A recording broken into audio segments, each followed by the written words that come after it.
What's going on, ladies and gentlemen, saints and inks?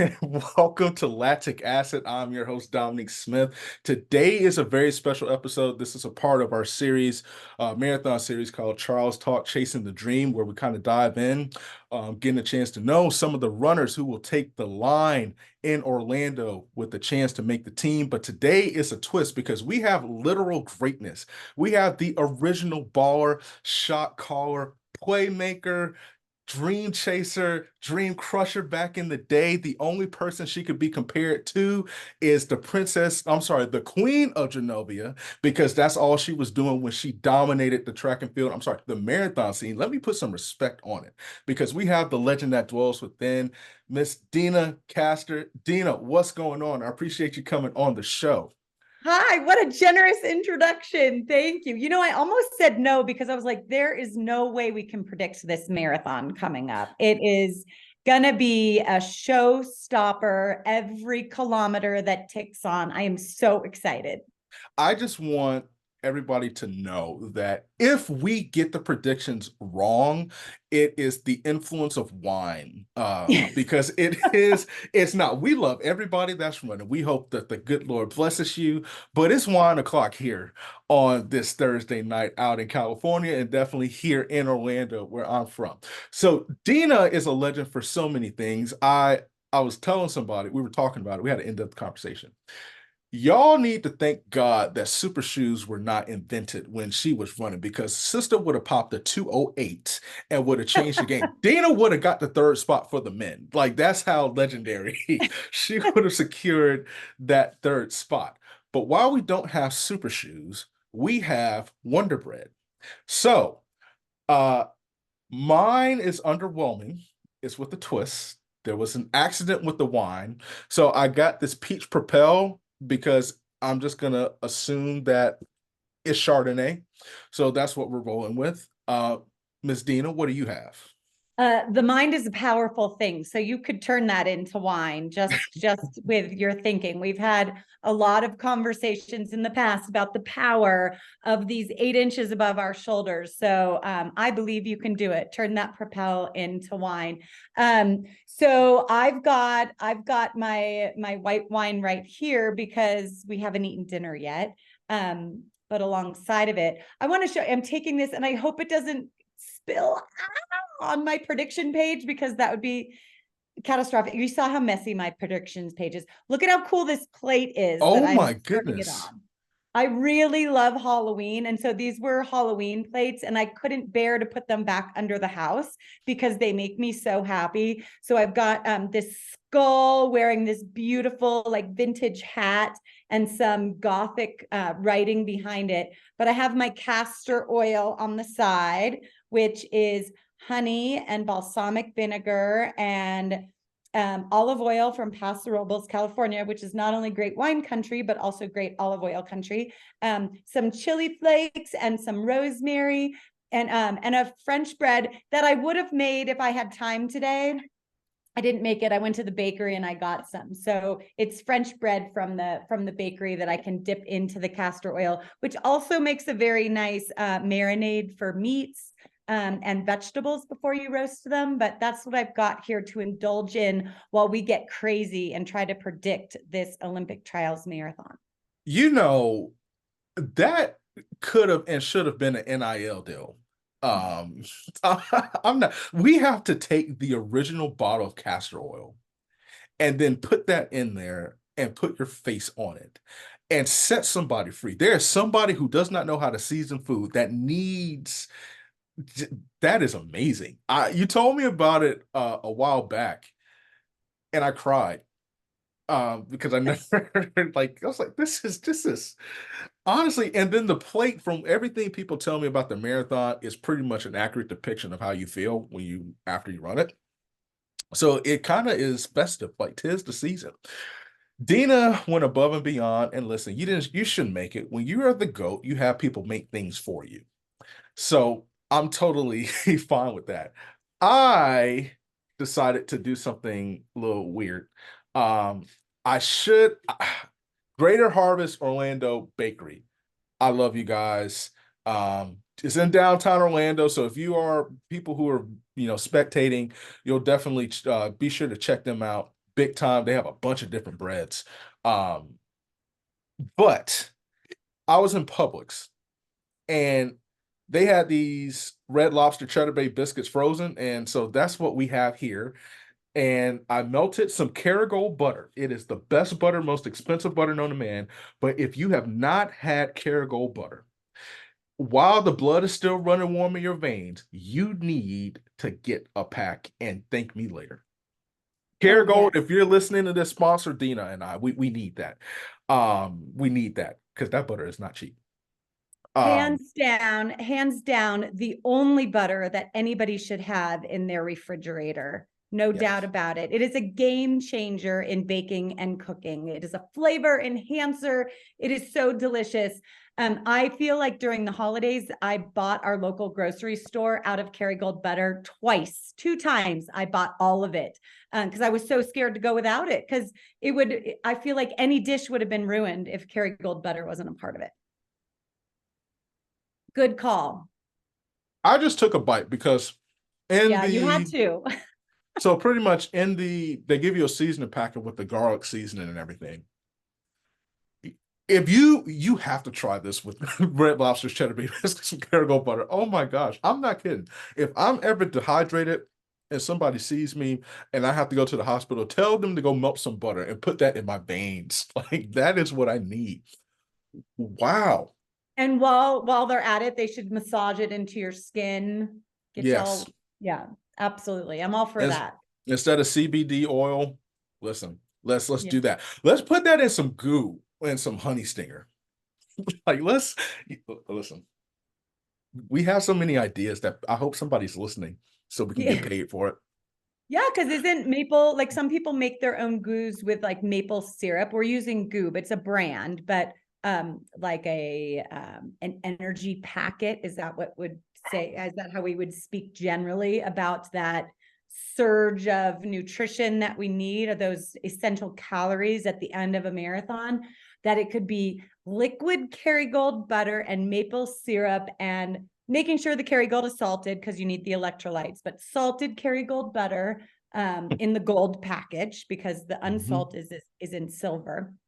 So the gold package that has the salt in it, melted with some maple syrup. I think if I had super shoes and that as my energy 2 decades ago, oh my gosh. Let's His make that lights. prediction right there. Listen, I'm trying to tell you, if Deena had, and we would call, what would we call that? We call that castor booster. If she Yeah. had that, if we had that castor gold butter, that castor gold energy, I'm trying to tell you. Oh my gosh, Deena would have been popping too. Listen, everybody's saying Kipchoge, we would call her the Deenas. Oh my Mhm. gosh, I would we have would broken too before Kipchoge and Kelvin Kiptum did. listen. They would have looked at your marathon time and swore it was an 800. Like I'm not, like I'm not kidding. It was like 153. What? That's Deena. That's Deena. What is it? And guess what? It's steroid free. She would have been clean and everything. So listen, don't put that Undoubtedly. don't put that crap in your body. Stay clean. Yeah, Get you but some maybe Kerrygold butter. Kerrygold butter would have been on the banned list after that. And then I really would have shot myself in the foot because then I'd have to bake with something else. No, but here's the thing. It would have been on the ban list after they realized the secret. So they couldn't Mm. charge you for the first time because you didn't know.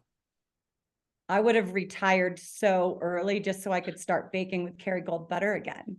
I would have ran 153 like you in the marathon, 1 hour, 53 minutes. Yep. I would have got all the awards, the accolades, and then I would have moved to like Yugoslavia or um I would have moved somewhere where nobody knew me. Is that what your choice would be? Yugoslavia? Is that? No, it was just I heard something. I was listening to like Jimmy Fallon and he said Yugoslavia for something. And I was like, maybe not that. Maybe let me go to a nice place in Italy where they, smush grapes and make wine. Yeah, or Um, tropical. You could have gone somewhere tropical. I live in Florida. No, I'm not trying to go nowhere else tropical. No, okay, you're over No. that. Yeah. Now listen, anybody listening, don't let the anxiety rush through you. Weather's gonna be fine. It's gonna be good. But yeah, listen, Florida in July. Um, always tell people If you want to know you're standing with the Lord, whether you're going to heaven or hell, come to Florida in July. Come on in here in July and August, because it will make you get right. It will make you confess. It will make you tell somebody you're sorry. It will break your pride. So no, I have as I tell people, I dream of a white Christmas. And we're getting closer, but we're gonna go away from the tropical. I know in California, I know you want the tropical. I know you're Bahamas, Caribbean, all that. So we have so much snow right now, not record breaking, but enough to play in. I just spent all last week in Bermuda, and it Mm. was so fantastic there for the Bermuda Triangle Challenge. We had so much fun.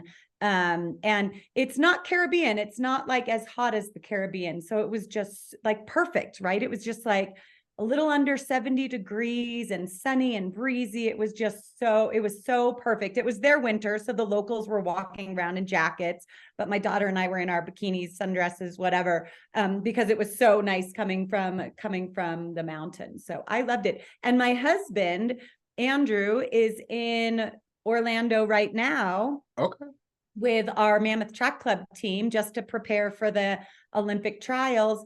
Everybody was fussing about how hot Orlando is. And yes, maybe in July, but I've been there in February when it was freezing. It was like all of the citrus farmers were like draping their crops so that it didn't freeze. And sharing tactics of like blowing fans on the crops so that they didn't freeze. And it was really interesting to see how alarmed some people got with how hot they assumed it would be. But my husband even said that it's been pretty nice since he's been there. It hasn't been too warm. It's been raining and cloudy. So I think we're going to have some great races on our hands.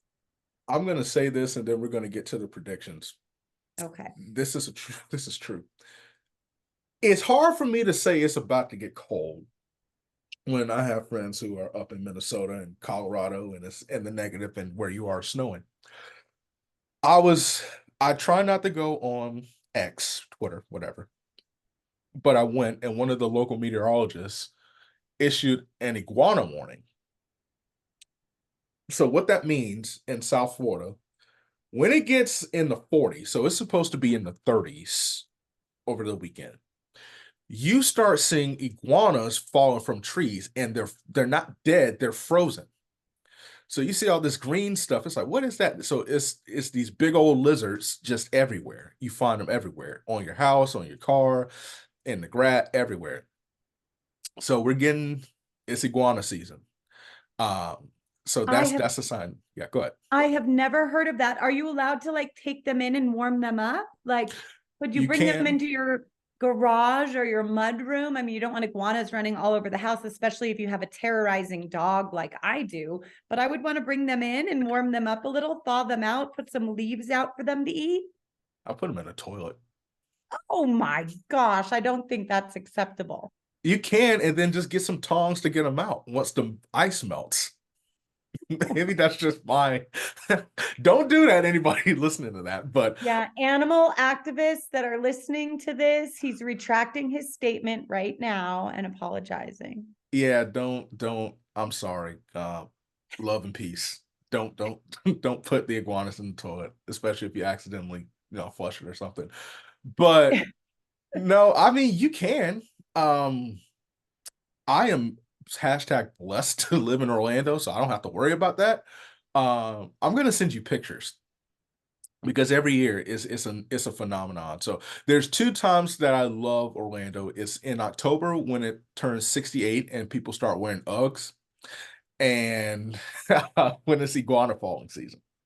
So Oh um my God. So when the weather turns like this and you see like Arctic blasts coming down, for us, we like celebrate when we see that this atmospheric river event is going to pummel us with snow because we're a resort town and everybody thrives off of tourists coming and skiing. And my daughter's a skier, so she loves it. She's in a good mood.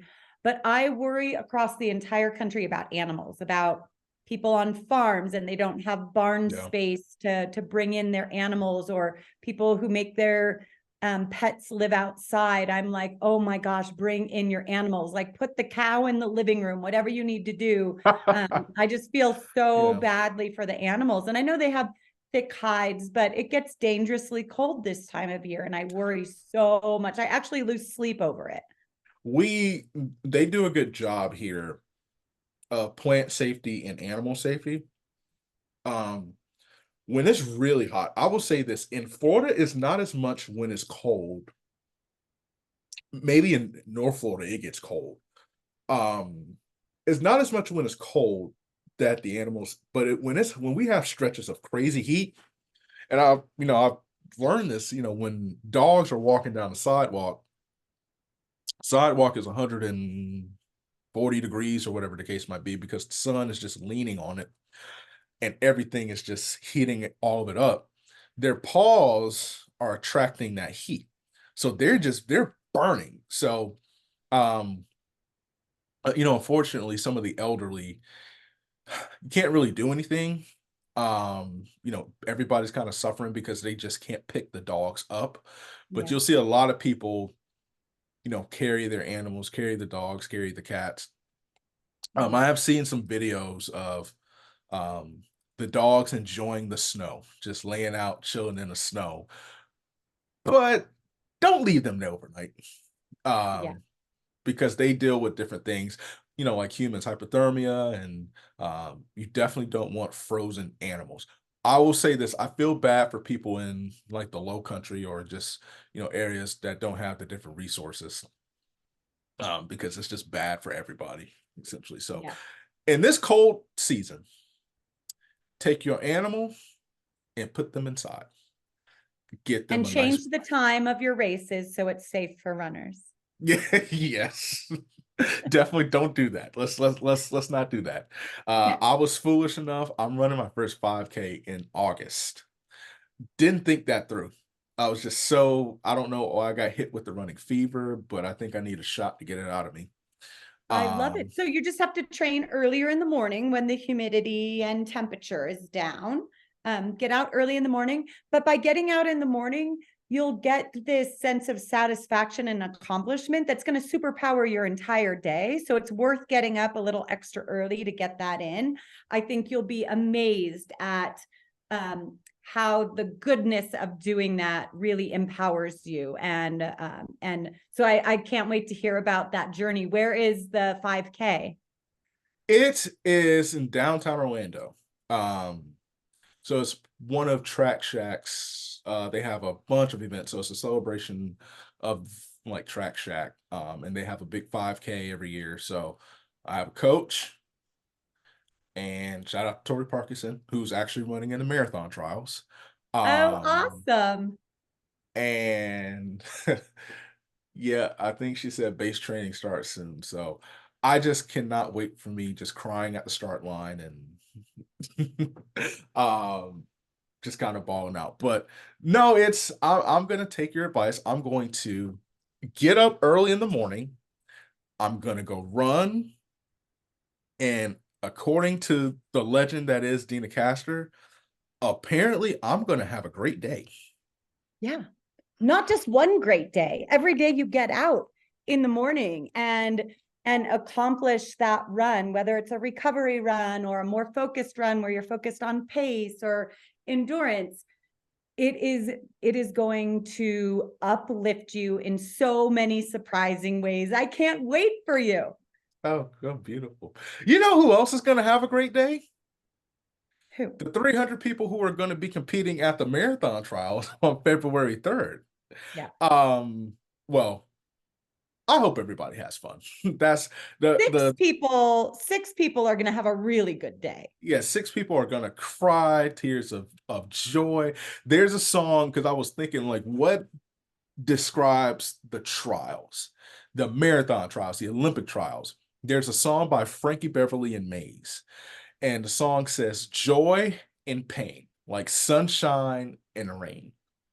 Um, so that is my assessment of the marathon trials, and we're obviously rooting for joy. But you've been around this game. You understand it. You competed in it, and obviously you've excelled in it. Is there a different feel? Is there a different buzz and excitement around this trials compared to some of the other ones that got a chance to spectate and witness? Yeah, I mean there is always like a buzz, and you're looking at the races, like seeing the Houston half marathon, as people ran that this past weekend to prepare for it's basically their tune-up race. It had me shift my predictions around a little bit. Of course. But I think we're just dealing with such on the women's side specifically, such a concentration of talent. We're going to have two American record holders, Kira D'Amato and Emily Sisson, competing. We're going to have an Olympic medalist in Molly Seidel. So it's so exciting. And I don't necessarily think that those are the three that are going to make the team. So for me to see that kind of depth makes it so exciting, because in every Olympic trials, someone surprising breaks through. In the last Olympic trials, it wasn't that surprising to see Alfine Tulimuk win, because her coach at the time, Ben Rosario, said that her and Kellen Taylor were both in really good fitness, and he knew one of them was going to make the team because they ran so well. I think Kellen was fifth in that race. So fantastic performances by the Northern Arizona elite team. But shocker, Molly Seidel, in her very first marathon, she qualified by running the half marathon. She ends up making her first Olympic team and then medals in the Olympics, only the third American to ever do it. So there's always these surprising performances. On the men's side, Jacob Riley and Abdi Abdirahman were surprises to me. Abdi and I made our first Olympic team together in the year 2000. Last Olympics, he made his fifth team. I mean, that was like so far removed from his first go around. 2 decades later, he's making another team. So it's just so exciting to see who is ready on that day. And we could predict by their accolades because of what they've done before. Galen Rupp is an Olympic medalist from Rio. Is he going to make the team? I don't know. He was he in the Houston Marathon? I think he was the 7th American in the Houston half. So I mean, it's quite possible that he was just pacing, like that was the pace he was supposed to run, a tempo-ish style run there at that race. And he has the discipline. He's done stuff like that before, the discipline of just running a paced race. So to me, it just makes it so exciting that there's always a dark horse. And maybe not the ones that we throw out in the span of our conversation. It might be someone else entirely, but there's always a dark horse. And sometimes the best of the best just didn't have a great buildup, or they make a bad decision, or just something is off the race morning. You just never know. The marathon is a beast in that.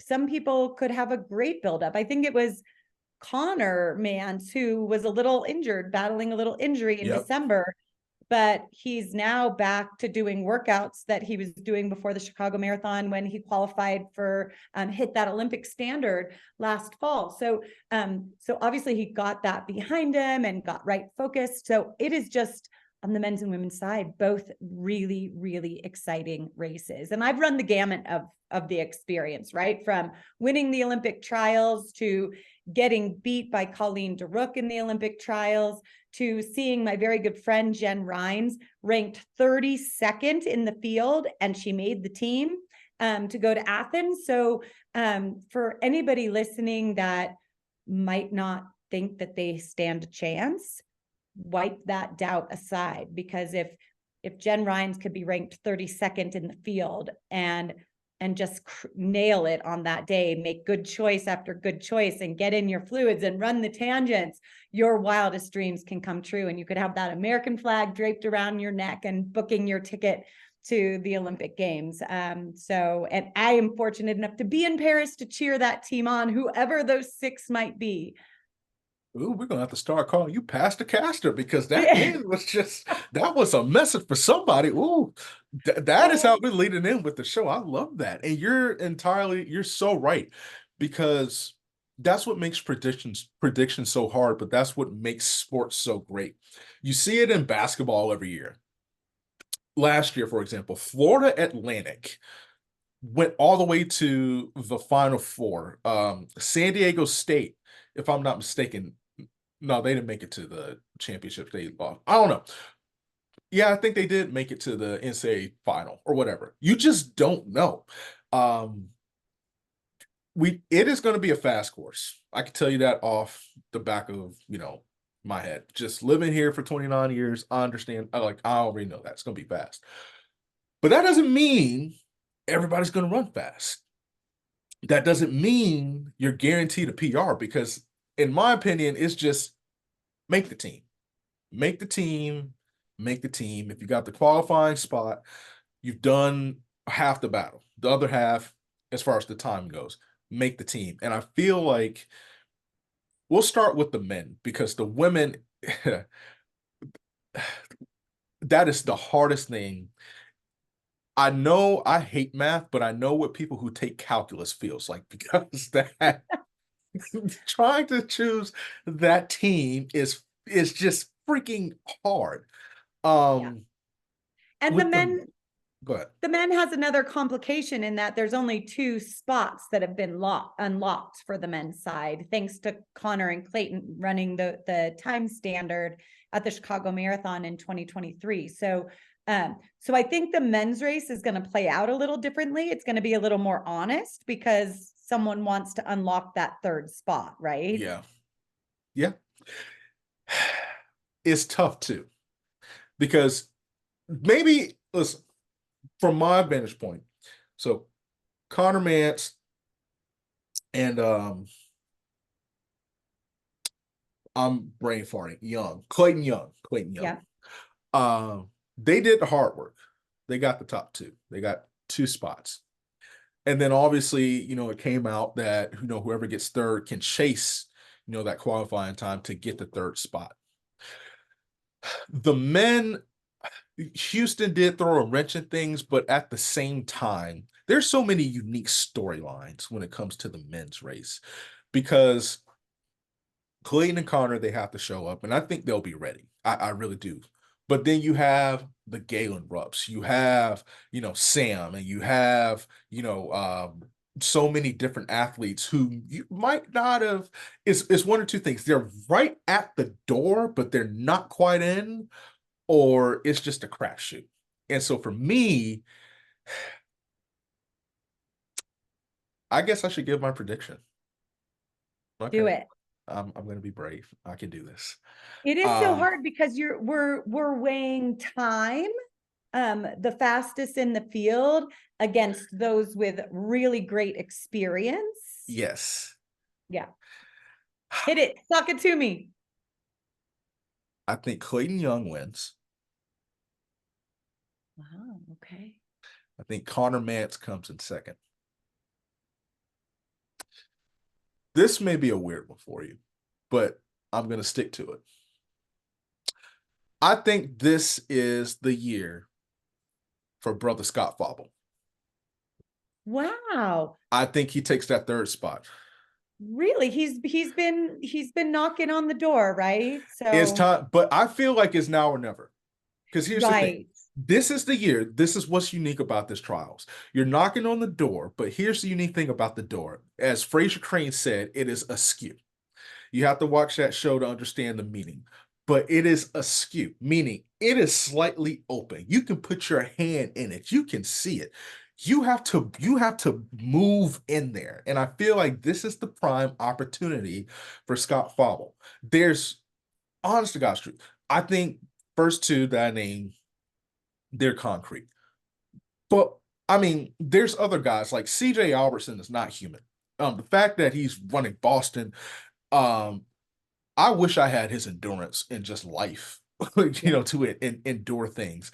Um, Granted, his ultra background, pays a lot, but it wouldn't surprise me if it's him. But I think Fable's been so close in so many different ways. Like, I feel like for him, this is the opportunity. Everybody needs a chance. Everybody needs that opportunity.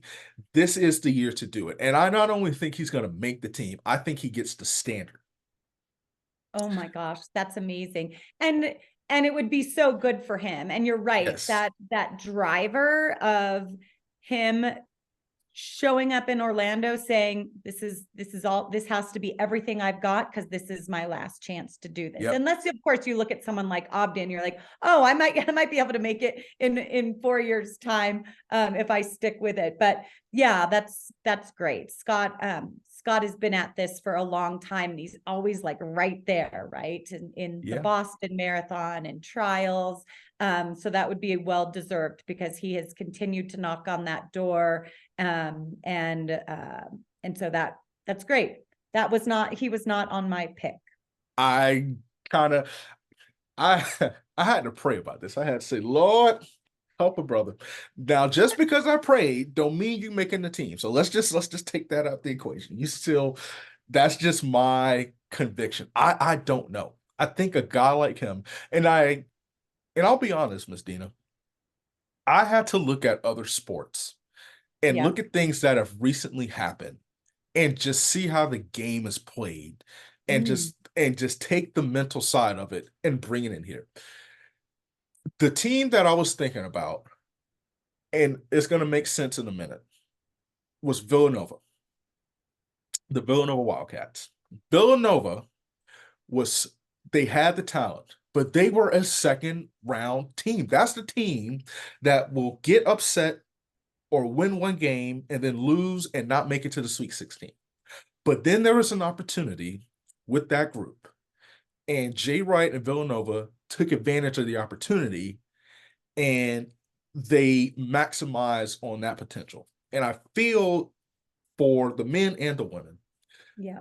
I'm not going to give too much away for the women's pick, but for the men, I think that's Scott Fauble. I think it's now or never for him, and I think he's ready to take advantage of this opportunity. Yeah, and he seems like he's really, really comfortable and thriving in his coaching situation, the Yes. new team that he's with. I'm not going to call it a dark horse. I'm going to call it the heartbreak place, number 4. Who do you have in that fourth Ooh. spot? Do you have someone? Can you think of someone that would be sitting there where that's like that person might be the headline because that fourth place position is always a tough one, but it's still a story of heart, right? There's still a lot of heart in that story. I have to go to my notes. Okay. I mean, you mentioned CJ Albertson, so I He's wasn't one of them. sure. The problem is there's 3 of them. Oh, wow. Oh, Lord Jesus. Do I want to? So it's between CJ Albertson, Yeah. Galen Rupp, Hmm. Sam Chalinga. Oh, wow. But Okay. I'm gonna be a man. I'm gonna be an adult. I'm going to be an adult. Sam Chalinga finishes 4th. CJ Oh my Albertson God. 5th. Galen Rupp 6th. You know what? We're just gonna go with that castor oil energy tonight. That's what we're Oh rocking my today. gosh. Okay. So my top 2 were the same, but they were flipped. I had Connor Mance winning Okay. and Clayton Young getting second. And then my third place pick flip-flopped quite a bit in the last couple of weeks, but I settled on right before this call, Ababia Sambasa. I was totally impressed. I know half marathons don't always transfer over to marathon performance, but totally impressed that his head was in the Houston half the whole race. He ran 1 hour and 45 seconds. Like Oh, that is such an oh, incredible yeah. performance. 4th overall, first American. It just shows me that he's set himself up well. He is um I guess just well trained and ready for race day, as are probably a lot of other people. But he was my third place pick to make that team. So our Ooh. first 2 are the same, and then I threw him in there for third. Dark horse. My dark horse, or that heartbreak spot, or maybe they're just going to have a shining day and sneak up on that podium, is my teammate Nico Montañez. Okay. And he's probably not on a lot of prediction lists, but he for the past few marathons, he has been so much fitter than he has displayed. I've seen like a emotional maturity in him this training block. He was actually just did a training run in Florida this morning with Clayton Young and Connor Mance, the three of them. They all went to BYU, coached by the great Ed Eyestone. Yes. But they had a training run today, and I got some video footage of it, and they all looked so smooth. It was like kind of like a last tempo kind of strong run for them, and they all looked really, I don't know, I don't just look at times, I look at like posture and Yes. confidence and facial expressions, and they all just looked like three friends working together, similar to Connor and Clayton in Chicago Yes. in the fall. And I could just, as they were running on this path in Orlando, I could visualize them running the streets together on that looped course for the trials, just being the comfort of the support they have for each other and from each other. So that is my dark horse. My gosh, dark horse fourth place position in Nico Montañez. How difficult. Is there a silver lining to fourth place? Because to me, I've said this just in competing in other sports. I would rather come in 12th place, come in last place, or get just whooped. I'd rather lose 63 nothing than to lose on a game-winning field goal or a half-court shot at the buzzer or come in fourth place. Like that, that is because it's like you're right there. You're right Yeah. there. I feel like the disappointment might be there initially, like right when you cross the finish line, Yeah. like tasting the red, white, and blue, and then falling a little short of it, or thinking like kicking yourself in the butt for like a little like brain lapse you had when you were grabbing your water bottle. You can nitpick it to death in a span of 26.2 miles. But I think a good night's sleep or a vacation might bring you back to the place of, okay, I'm here and I'm like just a few strides away. How do I tweak training? Or maybe it's not even training. Maybe I need to focus on sleeping better at night. Maybe I need to Yeah. think of my nutrition, my race day nutrition a little better, and do that 1% better so that you can be there next time. Because I think one of the greatest motivators of all is that comeback story, right? Like feeling that Yes. revenge, the revenge on a moment. So I feel like it could be a very powerful driver if you let it. If you're not defined by the feeling of failure, you could use it as a driver to push you forward to do great things the next time you put on those racing shoes. Or just go get some castor oil. Yeah. Basically, that I was thinking, what if we did this? You know how Honey Stinger has their little things. What if we put like Kerrygold butter and then like castor oil in that, and then you're at mile 18, you pop one of those in. Oh God. Let me tell you something. When I start running that 5K, you better hope I don't freeze those and actually make that a concoction because I'm whooping everybody. I'm not kidding. I'm I running know. And 12. don't try anything new on race day. Train for it first. Okay. But I'm just saying, I'm going to train for it. And when you look at the time and you see 11:25 in the men's division, listen, it's the castor oil. I will know what's responsible for it. Yes, ma'am. And guess what? It's not on the banned substance list. It's on the enhancer, the natural enhancer list. The women's race. You, I don't want to say you have a better chance of picking all the numbers in the lottery, but there is so much talent in this race. So, and there's so many. What I love about it, I was interviewing, it was Tristan Van Org of Zap Endurance. This was back in December. And the question that I asked her, and it's been echoed by other marathoners, I said, what is it that you're excited? What is, what are you excited for? What excites you the most? And she said something that I just haven't forgot, Deena. She said, it is wide open. There's no guarantees in this race.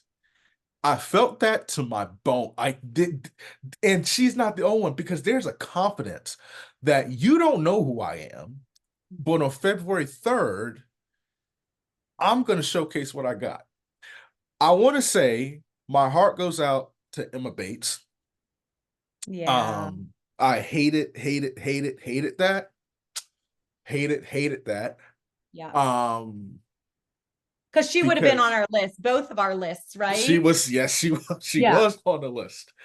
Yeah. Um, but she's gonna bounce back in Boston. I know she is. She's gonna have a great bounce back.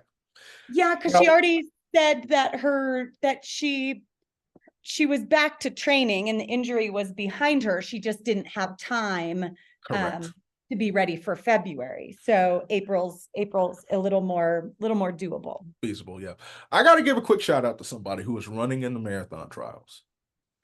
Mrs. Dot McMahon. Um, You Dot, interviewed her. I did. That interview came out today. We are recording this Thursday.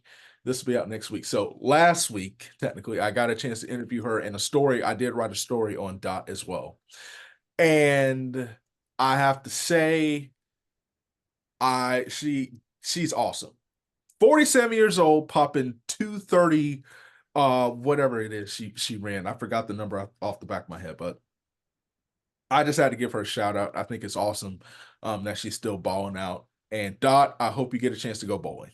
Good.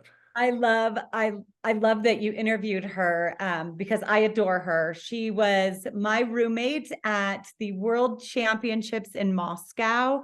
Awesome. Um, and I just let the girls like eating their cookies in bed with the sheets pulled up, just gossiping through the night, staying up until 1 a.m, chit-chatting. It was like we were on a girls' vacation after the race because we were just chatting away into the night, and she is so lovely. So good luck, Dot, if you're listening. I definitely hope you have your best day out there. Yes, we definitely, you're gonna be our honorary dark horse pick. I know uh, she told me she's not looking to make a team. She just wants to have fun, and we want you to have fun too. If you guys haven't listened to the episode, check it out because we did get into a little sing along at some point in that episode. And we talked about the beauty of station wagons, which I need in my life, but I just had to give her a shout out. But it is so competitive, and what's crazy to me between last December and this coming up in February, 220, if you're running, the mark is 226 down. Really 225 down. 220, and I even 227. Like, you can still pop a 227, and depending on the day, you can be in the mix. There's so much intrigue, there's so many storylines, and it's so exciting. This, I guess it's time for me to, all right. Come on. Come on. You got to make your pick right here, right now. I know your page probably has like 10 people on it because it could be one of 10 people and then someone that comes out of nowhere because their training was flawless and their confidence has skyrocketed. But it's time. It's time. Okay, I can do this. First place, that was not hard to me. Um, Even though it can be. Emily Sissom. I think she's on another level. She's a quiet monster, right? Like she's at home just putting in the work, just quietly clicking off those kilometers and doing it in Emily fashion. And she is going to show up and make that marathon look like poetry. Listen, Smokey Robinson had a song called Quiet Storm. That is Emily. That is her. Yes. Quiet Storm in my life. Second place, I'm going with Molly Saito. Okay. I think the Olympic experience, medalist. I mean, why not? Right. but listening to her interviews and just kind of seeing where she is, the confidence Mm. is back. So I'm picking her second. Yeah. And the This confidence one, is back because she trained well and had a great Chicago marathon. this is where you're going to slap me. Some people are going to call this a homer pick, and that's okay. Third place. Laura Thweet's going to make that team. I, Oh, that made my heart really warm when you said that. I'm That's gonna awesome. I'm gonna tell you why. I'm gonna tell you why. Laura has come in fifth twice. There's something, I just said it. When I've talked with Laura, I'm telling you, she's at a different place. There's something about when you just miss the team that gives you an extra fire that Alka-Seltzer Chews can't solve. That is heartburn to the extreme. Like, and there's something about the underdog and the underdog who has experience and the underdog who has experience who tasted winning only only fell short by 16 seconds. Her and Desi were fourth and fifth last marathon trials. There's something about it. And I don't care. I'm standing 10 toes down. Laura's gonna make the team. Laura, if you're listening, girl, you're gonna make the team. I'm gonna send this to you. Make sure you know. and Deena approves for my list. I do. That's beautiful. I love that. And that, I mean, that's she's probably not someone that that when you look at women's marathoning in the how it's exploded in the last year, she's always there, Yeah. but she's not the one breaking the American record and or winning the Olympic medal. But she's always right there. She's always got a fight in her, and she has heart. You could see it in her every time she races, cross country, on the roads. She has a lot of heart. So she just has to keep running with it. My sleeper pick. My Yep. sleeper pick. Are you This gonna, is is this where you name like five people and then I have to no, tell you that you have I'm to choose one of the five? no, I'm gonna be responsible. I'm not gonna have my wine explode this time in this pick. um Gabby Rooker. All right. And what makes you choose Gabby? This was hard between her and Miss D'Amato. This was hard. This was Yep. tough because I have mad love and respect for her. Gabby is cooking with chicken grease.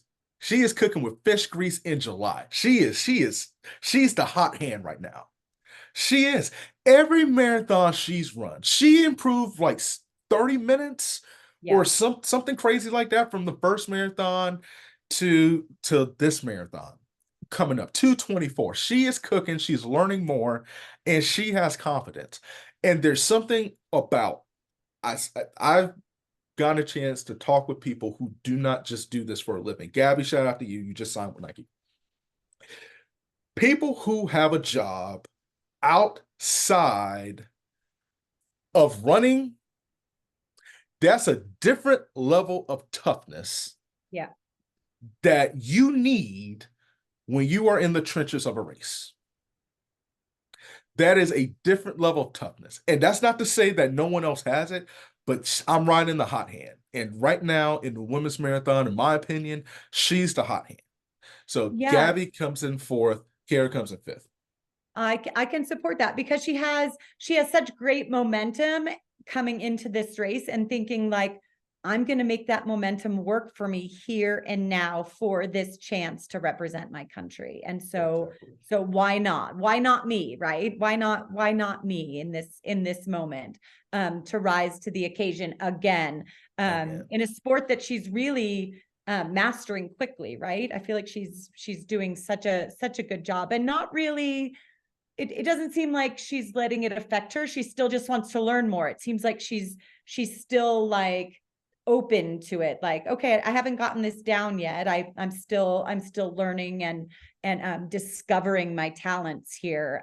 And she still it seems like she still thinks it's untapped, right? Like there's Yes. just more to come. So that's a great pick. She wasn't on my list, but that's a really great pick. I love that. So Now I the guess it's floor is my yours. turn. Yep. Um, So I too had Emily Sisson winning the race. But my next two were more unconventional in Betsy Sienna. Ooh. She's the third fastest of all the women that have qualified. So that kind of leans me towards her. She ran so fast in Tokyo and just ran such a smart race there. She won the Sydney Marathon. I just think she's on such a good trajectory also. I guess similar to Gabby. So I picked Betsy. And then Lindsay Flanagan also just, so I think we're choosing different people for similar reasons, that they're just in a good groove in the marathon. And Yes. maybe that means that they're due for a doozy, right? That Yeah. they need that big lesson in their life. But it just seems like they're blossoming under their training programs, and this sense of unending achievement that the marathon has to offer. I know Lindsay Flanagan is really loving her coaching situation. She's traveled to Australia Australia. Mm-hmm. to train under her coach, Benita Willis, who I competed against in cross country at World Cross Country Championships. So those are my top three: Emily Sisson, Betsy Sienna, and Lindsay Lindsay Flanagan. Flanagan. And I had my fourth place dark horse as Molly Seidel, but I think I'm changing it at the last minute to Sarah Vaughn. Oh, I like that. I think I felt like a little timid doing that, but she just flipped on my page like she has to be up there. So Sarah Vaughn,